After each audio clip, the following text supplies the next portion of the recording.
to complete it should you Yes. be elected president. Yes, Why did it fail? I will. Yes, I will. It didn't fail. It was made to fail. I mean, let me tell you. As the deputy president, sorry, sir, to just interject. As a deputy president, and like I started by saying, you've been minister before, you've been an assistant minister, we are talking about violence that has been taking place for decades, not just in the term that you've been deputy president. So this is not about you being punished now, unless you're telling us that for a long time, there are people that have been scheming to punish William Ruto by killing the people of Kerio Valley. That's not what I'm saying. I am saying we had a solution. We had close to 5,000 National Police Reserve. In fact, we'd even moved a step forward to provide armored vehicles to make sure that we can follow whoever these criminals are, right? We had a plan. Unfortunately, that plan was frustrated. And you know, the plan was, let's provide a National Police Reserve. Then, let us construct the roads.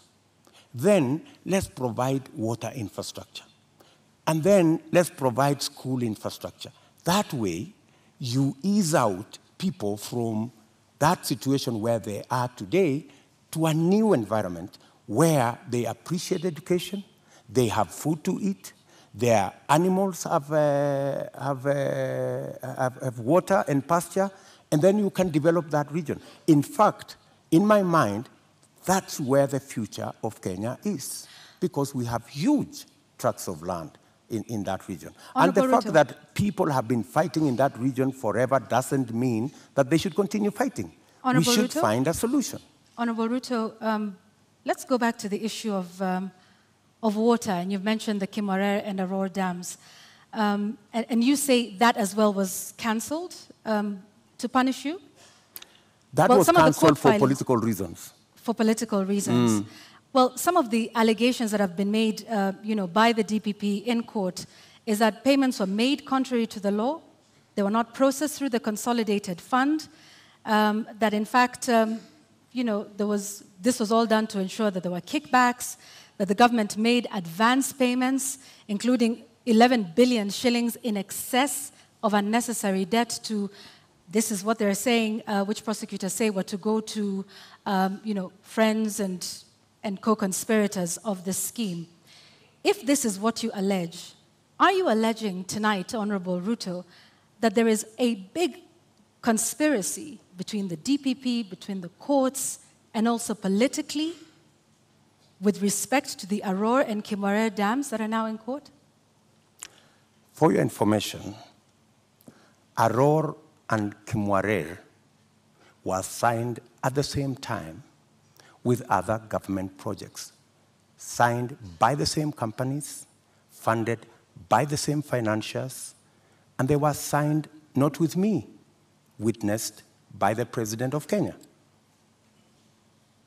So these are not projects that were cooked at night or in some dark corner, right? How come that the only projects that did not go through is Arror and Kimwarer? All the others went through. That's number one. Number two,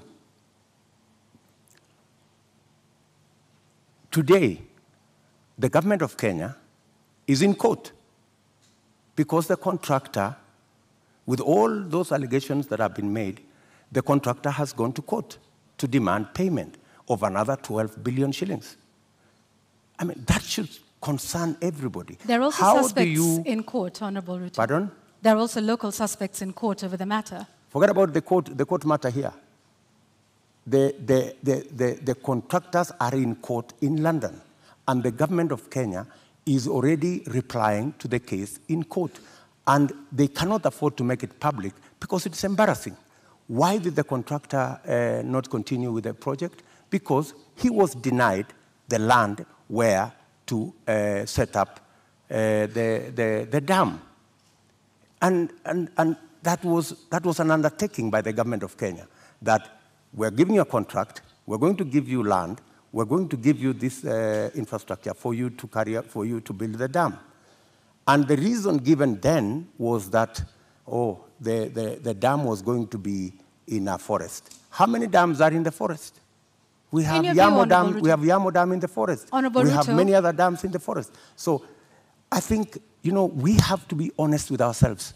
And that's why I am looking forward to the day somebody will step forward and actually tell the country how will the government of Kenya lose 20 billion shillings that was supposed to build Arror and Kimwarer, and yet there is nothing on the ground. What was this? What was this sinister motive? Do you believe money was lost? I don't believe any money was lost. And even if money was lost, people should be taken to court. But you said around 2019 that it was 7 billion shillings that was lost. No, and not I the didn't 21 say that. that was being alleged by the DPP. I didn't say that. Check my statement. I am very clear about what I said. I said 7 billion shillings was paid. Right? That's what I said. And for your information, I said that 7 billion shillings that was paid was actually insured. The reason we should be asking is, why hasn't the person, the company who insured that money, why haven't they been asked to pay? Because the company that insured that 7 billion is a well-connected company. That's why the demand letter has not been put to them. So what you're alleging... And you see, Kenyans will one day really marvel at what really happened in this Kimwarer and Arror Dam. You will be shocked. Tell us what really happened, because what it sounds like is you're alleging the investigating authorities, the DPP, the courts. There are suspects in court at the time, including former Cabinet Secretary Rotich, who I believe was charged afresh a couple of months ago over this issue. If this is all politically instigated, are you then saying that all of these authorities, different arms of government, are conspiring against you, from investigators to the DPP to the courts, to punish you, Honorable Ruto? Let me ask you, that matter has now been in court for 4 years. It has not moved an inch. It's been dancing. This person, today you're being charged, tomorrow, no, remove this person, the next day, remove this person, the next day, change the charges, because somebody is actually waiting for another government to come and carry the shit, unfortunately. And that's what's going to happen. That's why that case has never moved an inch. Mention after mention, after story after story. I mean, surely, how can we lose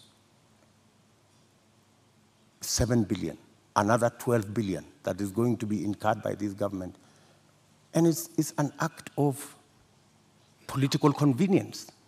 You just said we didn't lose 7 billion. No, I'm just saying eventually we will. I mean, if it is not sorted out. And that's why I'm saying when I come into office, I will make sure that the money is not lost. And I will make sure that the impediment imposed on this project, we will provide the land. The contractor will build the dam, and we will move ahead. To conclude the matter of national security, I think we'll also touch on constitutional implementation here.